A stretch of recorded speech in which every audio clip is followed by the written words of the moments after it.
Um porão que existia aqui perto. Não confundam.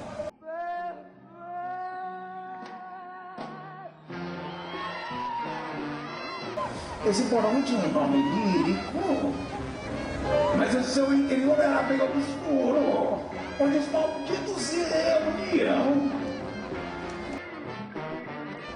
escondidos por aquele nome quase nostálgico, Lira Paulistana.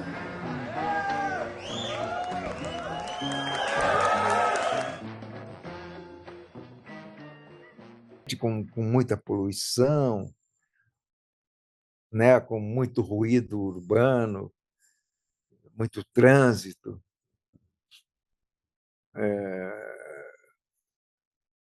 Tinha esse isolamento, né? Tinha uma espécie de um isolamento, uma tendência a você ficar meio isolado.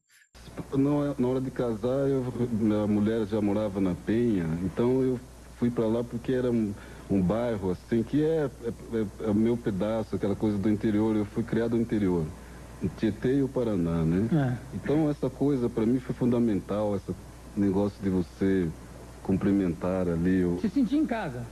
Me sinto em casa. Foi o Gordo e o Valdir, os dois que começaram.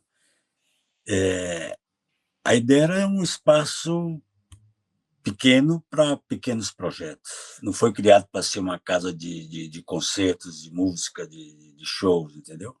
Agora é curiosidade, porque o primeiro espetáculo que se montou, que foi para inaugurar o local, que foi um trabalho cooperativado, né? Era um musical, chamava Fogo Paulista. Então, assim, embora não tenha sido criado, pensado como uma casa de espetáculo, de música, né? O primeiro espetáculo de teatro foi relacionado à música. Por que os primeiros discos da vanguarda paulistana, seja, o primeiro até que eu não conheço muito bem não, mas, por exemplo, os dois primeiros do Rumo, o primeiro teu e o primeiro do Itamar, o Beleléu, são as... Eu penso assim, vivendo a discografia como um conjunto, eu vejo como a melhor coisa que eles produziram, né? Uhum. Aí me passa a sensação de que a vanguarda paulistana, ela chegou para assaltar a cena, né? Chegou para dar uma porrada mesmo, né? A ideia era essa, era um espaço pequeno, bem localizado, para pequenos projetos mais. E, claro, acabou sendo pequenos projetos porque os primeiros músicos a começar a fazer show no Lira era a gente que estava começando, eram pequenos projetos, na verdade. Mania tem de sangra, entrega assim na colher, a quem não vai se entregar.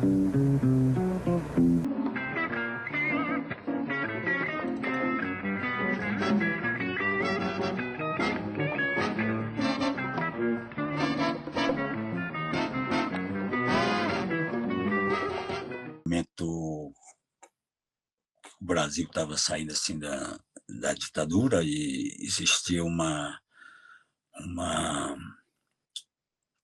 não sei se uma necessidade, mas existia naquele momento muitas coisas surgindo novas, né, em todas as áreas e tal.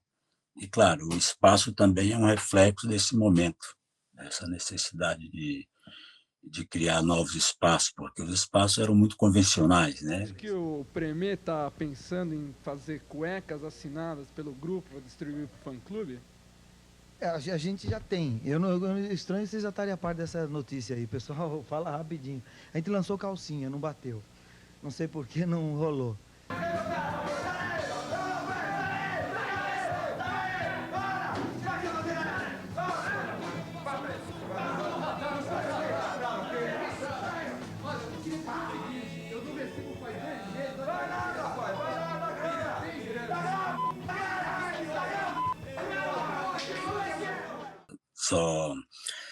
Somente gravava o que entrasse numa grande gravadora. Praticamente não existia produção independente. Então, a partir desse momento é que As pessoas também são capazes de produzir o seu próprio disco. Comparecia, demonstrava entusiasmo, sabe? A gente, bom, temos que ter um material para a coisa crescer, né? E aí fizemos o disco independente, começou a ser, e era a Lira, o Lira comprava muito disco da gente, sabe? Eles tinham um tipo de um entreposto e distribuíam para o Brasil inteiro. Então, o Lira comprava da gente, vendia para Porto Alegre, para Belém, para Salvador, sabe? Você veja, o básico da vanguarda, vamos dizer assim, era eu, o Itamar, o Rumo e o Premier. Eram os 4 grupos que estavam já mostrando coisas em 79, porque esse rótulo aparece, acho que em 81. O Nelson Motta, o JJ de Moraes, com o Repórter Jornal da Tarde, que criaram esse nome. A gente era da USP, eu fazia música, o Premier todo era da USP, menos o Vande, que fazia ciências sociais, e a gente estava sempre se encontrando, mostrando música um para o outro. Tal. E o Itamar, ele veio de Londrina para cá, de Arapongas, a gente falou para ele, Itamar, a gente consegue uma república para você ficar em São Paulo. E ele veio para cá. Você veio da onde? Do Paraná, né? Eu nasci em Tietê, São Paulo. Daí fui com 14 anos para Paraná, do Paraná vim para cá. E morei nessa região de central, de Santa Cecília, Bexiga. Nós moramos juntos uma época, eu, Itamar, mais 2 médicos, amigos. O Itamar tinha contato comigo, mas não tinha contato com o pessoal do Premier nem com o Rumo. E estava fazendo o som dele. Eu estava fazendo o meu, o Premier fazendo o som do Premier, o Rumo fazendo o som dele. O Rumo era o mais antigo. O Rumo já se apresentava desde 76. Delírio, meu, delírio! Você pode perceber nitidamente que estão todos delirando, no mínimo. E quando você prepara o seu agudo principal, meu Deus, o pessoal vem parar no palco! Delírio, meu, delírio! Você vê que todos querem te alcançar pra te pegar e levar pra casa, no mínimo. Repara com atenção como caminha a multidão. Meu Deus, vem vindo em sua direção!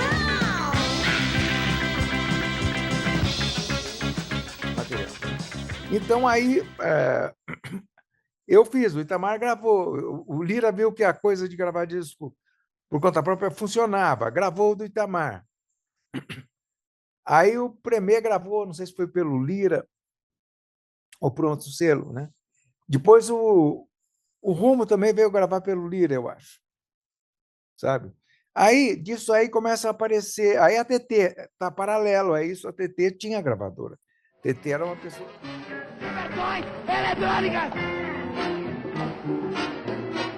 Foi o primeiro show que o Lira Paulistana realizou aqui na Benedito Calixto. Sabe quando foi?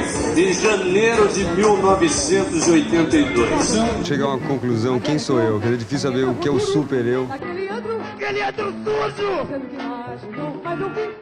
No luminoso estava escrito Diversões eletrônicas! Só você não viu.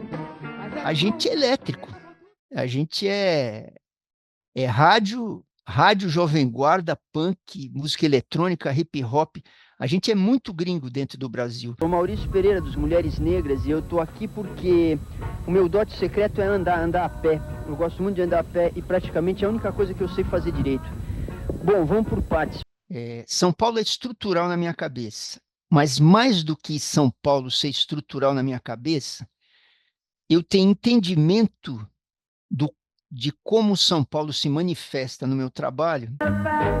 Às vezes, o pé da gente vai no ritmo. Eu sou músico, para compor posso me utilizar do ritmo do meu caminhar para compor alguma coisa, né? Só que hoje, no século XXI, que é um mundo onde tudo é muito misturado, São Paulo é um lugar orgânico. E, num certo sentido, por causa de São Paulo a vida inteira ter se criado de uma maneira alternativa em termos de produção musical. Então, quando eu era pequeno, eu achava que todos os artistas eram cariocas ou baianos, porque tudo que eu ouvia no rádio tinha um sotaque do Brasil tropical. Então, para mim, era difícil entender.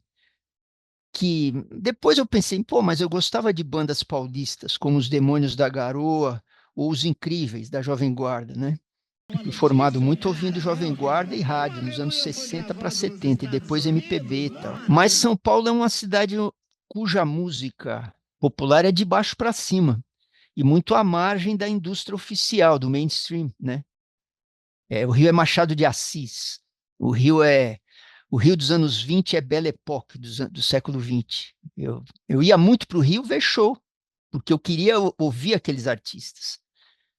Minas é século XVIII, né? Minas é o barroco, é Aleijadinho, é a música sacra. E Minas é um estado de uma negritude muito grande, porque ele era o segundo estado em população negra no Brasil. Para compor o que eu componho, uma linguagem dificílima. Quando eu cheguei na música, o Milton já existia. Então, o Milton é muito difícil. A bossa nova é difícil, Tom Jobim é difícil, o Taúfo é difícil, eu fiquei 3 anos. Então, quando eu percebi isso, que eu não sou jogador de futebol, que tem que correr logo, que senão fisicamente acaba, eu resolvi caminhar e morar em São Paulo, na Penha. São Paulo, a vida inteira, ter se criado de uma maneira alternativa em termos de produção musical. Então, a música eletrônica, o rap, o próprio pagode paulista dos anos 90, a vanguarda paulistana, essa cena indie dos anos 10 aqui do século XXI, tudo isso surgiu em São Paulo de baixo para cima, sem indústria fonográfica. Pensa menos e que a gente encana mesmo em fazer gênero, né? Que é simplesmente andar assim. A gente pensava que era uma coisa que ia durar um tempo, uma época, e que muitos artistas iam continuar, como continuam até hoje e tal. Mas o Lira em si, como um momento da vanguarda paulista, como o Espaço Lira, as outras coisas que a gente fez, então isso, hoje ser reconhecido, é uma coisa que eu fui me tocar muito tempo depois. Curioso que penso que a gente pensava que era uma coisa que ia durar um tempo, uma época, e que muitos artistas iam continuar, como continuam até hoje e tal. Mas o Lira em si, como um momento da vanguarda paulista, como o Espaço Lira, as outras coisas que a gente fez, então isso, hoje ser reconhecido, é uma coisa que eu fui me tocar muito tempo depois. Quando o Itamar morreu, eu comecei a cair a ficha, falei, bom, está morrendo o pessoal, né? Já existia um reconhecimento do Lira. Nos últimos dias optou por se tratar em casa. Ele nasceu em Tietê, no interior paulista. Gravou o primeiro disco em 1980. Nessa época eu estava em Madrid, trabalhando no Telecinco e tal, e lá eu comecei a escrever o livro. E aí comecei a ver nos meus arquivos, eu comecei a ver que eu tinha muita coisa, muito material, e coisas originais, inclusive. Tá?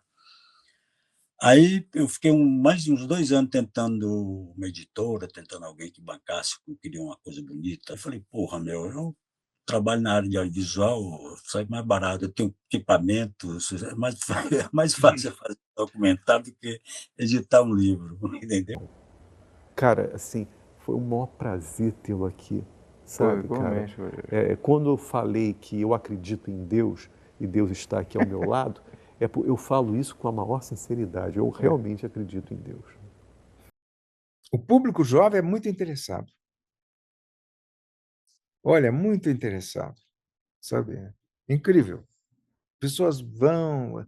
às vezes eu vou fazer show, tem um monte de pessoal novo, assim, cantando as músicas, sabem a letra de cor, sabe? Impressionante. Tem uma curiosidade. É nicho, claro. É um nicho, mas é um negócio forte, não é uma coisa pequena, entendeu? É um negócio forte. A música ela é muito contemporânea, é muito atual, sabe?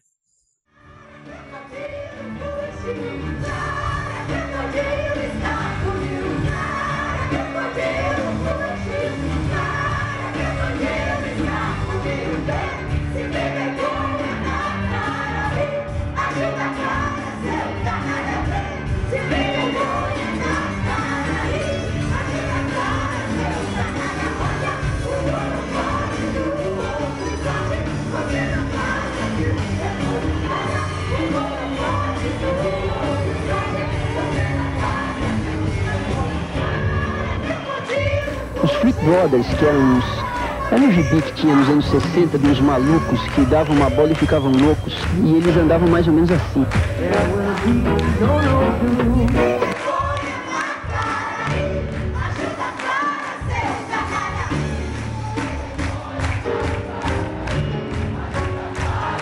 É o Premier entrando na tecnologia, na era eletrônica. Você tá no cavaquinho ainda, sou só eu nessa. Você não tá de cavaquinho, não é aqui. De documento, anda com lenço e com documento. O lenço, alguns para se secar, mas numa cidade poluída aqui em São Paulo, é uma boa que você pode espirrar muito com a fumaça do ar. E eu desejo para vocês todos boas caminhadas, e acho que vocês gostam de andar também. Andem bem.